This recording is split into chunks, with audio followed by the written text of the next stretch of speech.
terrifying monster approached so quickly that the man jumped in fear. It picks up speed, but the monster gets closer and closer. He noticed a convertible parked nearby, and hurriedly stepped on the gas tank and flew over to it. The monster sped up as well, flipped the man over, and swallowed him. A year later, the owner of the oil field approaches bounty hunter Jake to take care of the monsters. Jake balks, but the boss tells him to give him $1 for each monster he takes out and doubles it for capturing them alive. Jake agrees. The boss gives him weapons and ammo and sends a small assistant. They pinpointed the location of the monsters by navigating and attracted them with canned goods. Sure enough, a monster approached quickly, and Jake maneuvered a small remote control car with a bomb strapped to it and drove past. The monster ate the remote control car straight away and was blown to smithereens in the next second. The two managed to get $1 and celebrated. Jake took out more than 300 monsters in the same way. However, accidents happened. Mike's umbrella flew out, and just as he was picking it up, the monster suddenly sprang out. Luckily, he ran fast and managed to dodge a bullet. The monster directly yanked the can bottle down, dragging Jake's go-kart along. What's worse is that not far ahead is a cliff. Just then, the monster suddenly stopped. While the two men were still in a daze, the monster suddenly did a 360-degree turn, dragging the cart into a large rock. Luckily, the car was made in China and managed to dodge a bullet. However, just then, more than 300 monsters launched a siege on them, and the two quickly fled the scene without saying a word.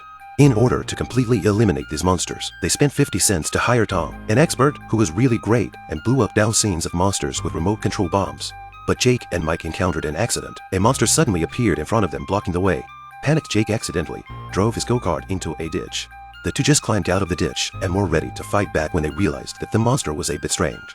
Brave Mike runs over and slaps the monster, but the monster still doesn't react, so it seems to be anesthetized. So the two decided to wait for it to be unconscious for 2 more days, and then capture it back alive. After all, the bounty for capturing it alive is doubled to $2. Just in the middle of the night, the monster came out with a painful wail. The two thought that the opportunity had come, and immediately went up to check it out, only to see a horrible scene. In just a minute, the monster's body was hollowed out by something. It was obvious that a more terrifying type of monster had appeared.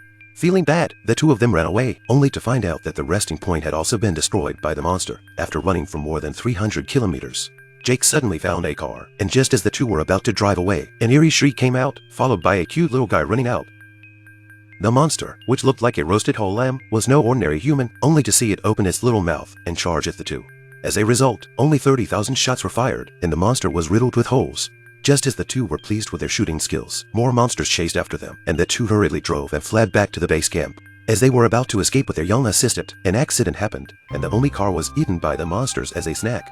When several people were at their wits' end, Tom, the expert, rushed back in an armored car. Tom manages to capture a live monster, and just as a few people are getting it inside, a monster hiding under the car runs out. Looking at the monster locked in a cage, the bored Mike got a little bored and just threw it a bear cookie. As a result, the next weird thing happened. The monster's mouth suddenly spit out an egg-sized thing. A Farstein directly hatched a new little monster. It turns out that this monster is a male and female double. As long as the food is full, it will keep reproducing. This scene could only be described as magical in one word. Just as the clueless few were still in a daze, a monster suddenly rushed in, and without saying a word, the few directly fled, only to find that a bunch of monsters had already multiplied outside. They immediately ran in the direction of the car, but the monster didn't give them a chance to escape. Tom hurriedly hid in a forklift, and the three of Jake successfully climbed up to the roof. Just when they thought they were safe, something terrible happened. I did not realize that these monsters have such a high IQ that they can play Jenga. Seeing that they were about to become monster rations, Tom ran out from the forklift and directly introduced all the monsters into the warehouse, then ran out from the back door and locked it. Just as a few people were getting complacent, they suddenly realized that something seemed to be wrong. It turned out that there were more than 3,000 tons of rations were all placed in this warehouse. Then with the monster's reproduction rate, it would soon cause the end of the world, so a few people buried pounds of explosives and blew the warehouse into slag ash. Looking at this, more than 100 meters wide in a small pit, monsters all received a box lunch. Each person eventually also divided into $30. The movie ends here.